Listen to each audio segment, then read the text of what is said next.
Welcome everyone. No, I sound off the same thing. Hey everybody, today we are making a box cake. Yeah, we're gonna be making a box cake in the new Ninja Foodi XL Pro Air Oven. Whew, exhausting. No, we're actually going to, instead of just making a plain old devil's food cake, we're gonna take the recipe off the back, so we're gonna make a mocha cake. So yeah, come on over, let's get started. Who doesn't like cake? We love cake.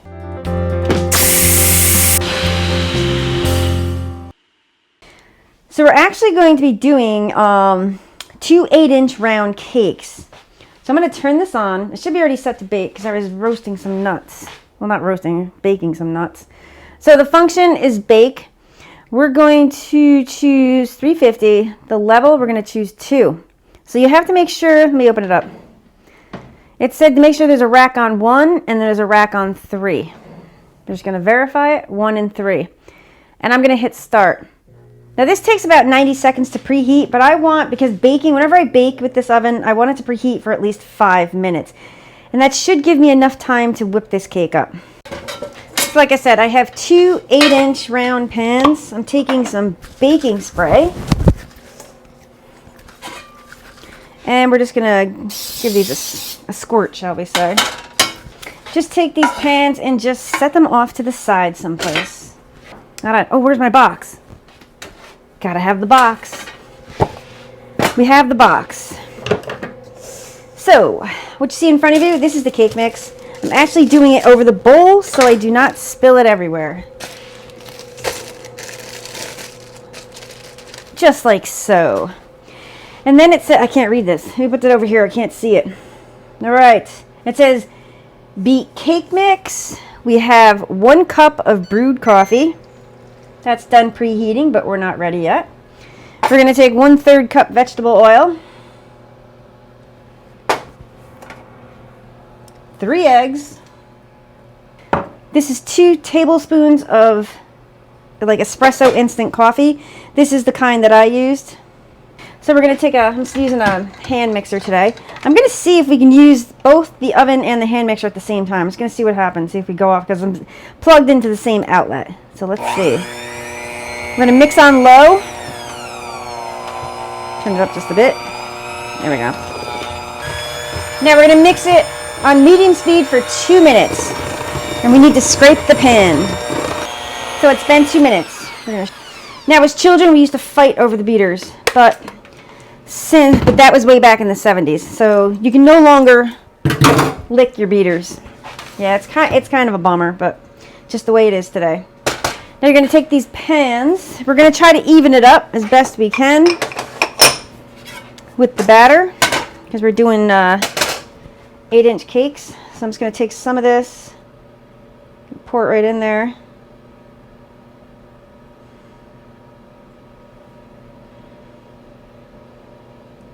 Ah! Yeah, I'm just going to pour it. It's off camera, but I'm just pouring it into the other 8-inch round pan. Now these are 2-inch pans, 2-inch high. I think the 3-inch is just a bit too much for this oven. I think I tried to make cornbread. I can't remember, but the 2 inches is the way to go with this oven.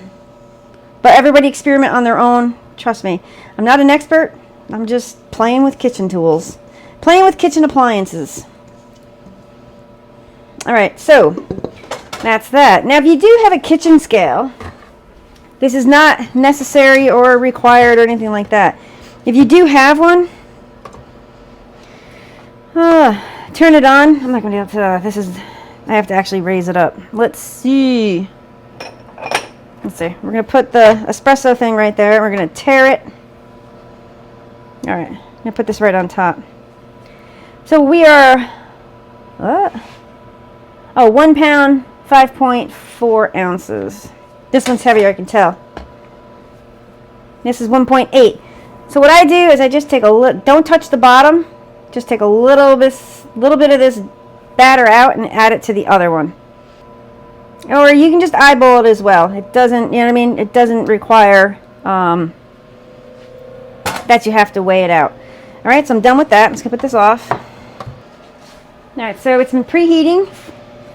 I am gonna just drop the pans on the counter. I'm gonna put one pan there, There. Just like that. Now let's see, how long is it going to take to bake? We have 8-inch rounds, so this is 26 to 30 minutes. So we're going to up the time to 30 minutes. And I'm going to check it probably like in 25 minutes. Almost 20 minutes. We're going to say 19 minutes has gone by. I am going to take a look-see because I cooked it at 350 instead of cutting it back to 325. So I am going to go out and get the same identical cake mix, and we're going to cook it at 325 in a future video just to see if there's a difference. But I am going to take this open rather quickly. Oh, that's gonna poke it to see if it's done. It's, you know something? It's almost done. This one's a bit larger. Let me see. No, this one's not done. So, the top one is almost done. And I have a feeling, because the same thing with the chicken with the butternut squash, the top blocks the bottom from getting done. It's rather interesting. Yeah. So I'm going to give 1 more minute for the top one, and then I'm going to take the bottom one and put it on the top, because the bottom one is not done at all. Alright, so another minute has gone by. I am going to check the top one again, just to make sure. Yeah, I think it's done. Yeah, we're going to pull the top one. We're going to say it cooked in like 20, 21 minutes. I'm going to let it sit for 10 minutes there, but I'm going to take this bottom one. Whoops, I don't want to put my finger in it. I'm going to put that up there. I'm going to let it cook now that all the heat is escaped. I'm going to let it cook for a few more minutes and we're going to check it. So the one that I just took out, we're going to let it sit in the pan. The one right over, can you see me? The one right there. We're going to let it sit for 10 minutes in that pan and then we're going to flip it out of that pan. All right, let's check this. I don't want this overdone, so that's why I'm keeping such a close eye on it. All right, we're pulling it. It's done. All right. So like I said, they're going to sit in those tins for 10 minutes. We're going to stop it. So we're going to say that the first one, the top one, and they were pretty much even on weight. Nothing's 100%, but they were pretty gosh darn close. So we're going to say 350, 20 minutes for the first one, and we're just going to say 22 for the one that was on the rack. Number 1 is 22 minutes. Rack number 2 was 20 minutes. And like I said, the batter was pretty much spot on, even. All right, so I'm going to show you what we're going to do real fast. This one's pretty much done, resting for 10 minutes. So what I like to do, I just grab another baker's rack. And I do give it a shake sometimes because I want to make sure it comes out. And I just flip it over, put that down, flip this over, cross your fingers, do a dance. Watch out, these pans could be hot. Woo! And they are hot. Holy crap, hot. Yikes. Woo, woo, woo, woo. And put that in the sink. So what I do again, you can actually leave it like that if you want, but a lot of times what I do is I flip it back over. And it does squish it just a bit, but these cakes aren't too bad. Not too bad for levelness. Now I need another baker's rack, but we're going to do, I can show you another method as well. I might as well. That one just came out of the oven, so I am going to give that one just a few more minutes. Okay, so I think we're pretty good here. So what I like to do is this. Let me take this out of the way, put that up there. Whoops. The pan is still warm, so I just take it and I shake. Yeah, that's going to come right out, I can tell. Just shake it just a bit. And you're going to take it. It's going to be hot, so put pot holders on just to protect your hands. Perfect.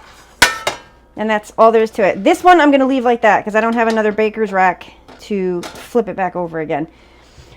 And I'm going to put these off to the side and they're going to cool, and I'll probably ice them later on tonight and we'll do the taste test tomorrow.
It's not breakfast, it's actually more brunch time. But here's the cake right here. It's not about recipe really, it's more about bake times using the Ninja Foodi XL Pro Air oven. But that's what it looks like. It's ice cold because it was out on the porch and it's only like, I think it's like 25 degrees. Oh! Almost dropped my cake. Yikes! Holy mackerel. Let's turn this guy over. Yeah, he's ice cold. So it's not the optimum temperature. You should let your cakes come up to room temperature for proper, well, best flavor.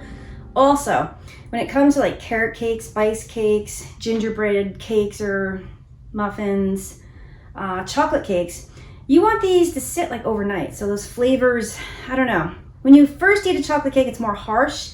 This is more mellow. It'll be more mellow today. Look it up. I don't know why that is, but it's kind of like sauce. So let's get to the taste test. Want some frosting and some cake. Woo! Sweet. That's a shocker. Like 10, I think it's like 10. Maybe it's 10 or 11 o'clock in the morning. I'm looking for a clock and there's none. But yeah, overall, I mean, for a cake box, cake mix, it's pretty good. But if anybody can make it to Brooklyn, the best chocolate cake I have ever had in my life is from Betty's Bakery in Brooklyn. Ah, to die for. Also, ring dings that she makes and an iced coffee. We were down there in the summer, not this, a few years back, I forget. I'm not even sure if Betty's Bakery is still there in Brooklyn. But if you can, her chocolate cake is the best. And the ring dings, oh, out of this world.